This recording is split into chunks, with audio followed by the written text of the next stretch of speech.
అందరికీ నమస్కారం. ఈరోజు జాతీయ సమైక్యత దినోత్సవం 12వ జాతీయ సమైక్యత దినోత్సవం సందర్భంగా అందరికీ శుభాకాంక్షలు తెలియజేస్తున్నాము. మరియు సర్దార్ వల్లభాయ్ పటేల్ గారి యొక్క 150వ జయంతిని పురస్కరించుకొని ఈ కార్యక్రమాన్ని మేము చేయదలిచాము.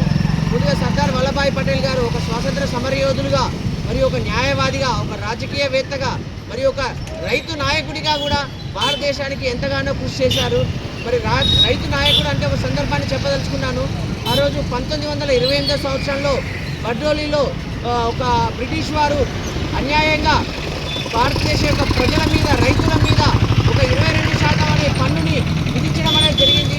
ఆ పన్ను ద్వారా దేశంలో ఎంతోమందికి ఈ జీవనోపాధి అనేది పోయింది. ఆ పన్ను వల్ల దేశంలో కరువు కాటకాలు ఏర్పడి అసలు దేశాన్ని తినడానికి లేని పరిస్థితి ఉన్న సమయంలో ఈ బ్రిటిష్ ప్రభుత్వం అరాచకంగా రైతుల మీద 22% పన్నును విధించడం జరిగింది. ఆ పన్నుకి వ్యతిరేకంగా సర్దార్ వల్లభాయ్ పటేల్ గారు రైతుల పక్షాన నిలబడి ముందుకు నడవడం అనేది జరిగింది. వారికి ఎటువంటి పన్ను కట్టకూడదు, మన దేశంకి సంబంధించినటువంటి ఆస్తి మన దేశంలోనే ఉండాలి, పక్క దేశం వారికి ఎందుకు ఇవ్వాలి, వారిని ఎందుకు మనం పోషించాలనే ఒక ఉద్దేశంతో వారు బ్రిటిష్ వారి మీద వ్యతిరేకంగా పోరాటం చేయడం అనేది జరిగింది.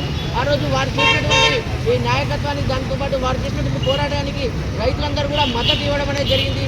తిరిగి బ్రిటిష్ వారు ఏం చేసేది చేయలేక మరి వాళ్ళు ప్రభుత్వం అనే బ్రిటిష్ ప్రభుత్వం దిగొచ్చి ఆ పన్నులని వెనక్కి తీసుకుంటున్నామని చెప్పడం అనేది జరిగింది. ఇది ఎంతో గొప్ప విషయము. ఆ సందర్భంగా ఆ రోజు నుంచి సర్దార్ వల్లభాయ్ పటేల్ గారు సర్దార్ అనే పేరుతోటి ముందుగా ఖ్యాతి చెందడం అనేది జరిగింది. దాని ద్వారానే సర్దార్ వల్లభాయ్ పటేల్ అనే ఒక పేరు రావడం జరిగింది. మరి ఒక చిన్న ఇంకో విషయం కూడా, ఈరోజు ఐఏఎస్ ఆఫీసర్స్ కానీ ఐపీఎస్ ఆఫీసర్స్ కానీ ఉన్నారంటే అది సర్దార్ వల్లభాయ్ పటేల్ గారు ఆ రోజు మొదలుపెట్టిన దినము. వారు బ్రిటిష్ ప్రభుత్వం ఆ రోజు ఉన్న సమయంలోనే 1947 ఏప్రిల్ 21వ తారీఖున సర్దార్ వల్లభాయ్ పటేల్ గారు సివిల్ సర్వీసెస్ గురించి ఒక చిన్న మాట చెప్పడం అనేది జరిగింది. మీరు అభ్యర్థులారా, మీరు దేశానికి ఒక వెన్నుముక్క లాంటి వాళ్ళు, మీరు ఏ ఒక్క రాజకీయ ఒత్తిళ్లకి తలపకుండా దేశం కోసం కృషి చేయాలి, దేశ సమగ్రతకు, దేశం యొక్క అభివృద్ధి కోసం పాటుపడాలని ఒక ఉద్దేశంతో వారు ఆ రోజు చెప్పడం అనేది జరిగింది. ఈ సందర్భంగానే ఏప్రిల్ 21వ తారీఖుని పర్టికులర్గా దాన్ని civil services day, national civil services డేగా మనం జరుపుకోవడం అనేది జరిగింది.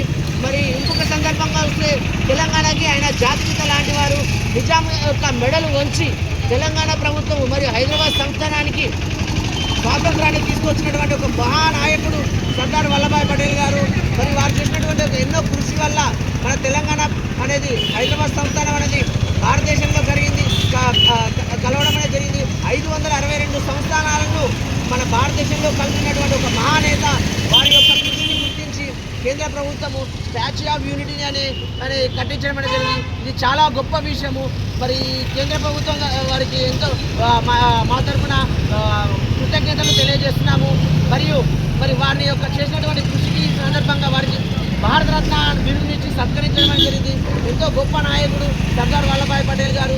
సో వారి యొక్క కీర్తిని మనం అందరం కూడా గుర్తుంచుకోవాలని ఈ సభ సందర్భంగా నేను అందరినీ వేడుకోవడం అనేది జరిగింది. జై హింద్, భారత్ మాతా కీ.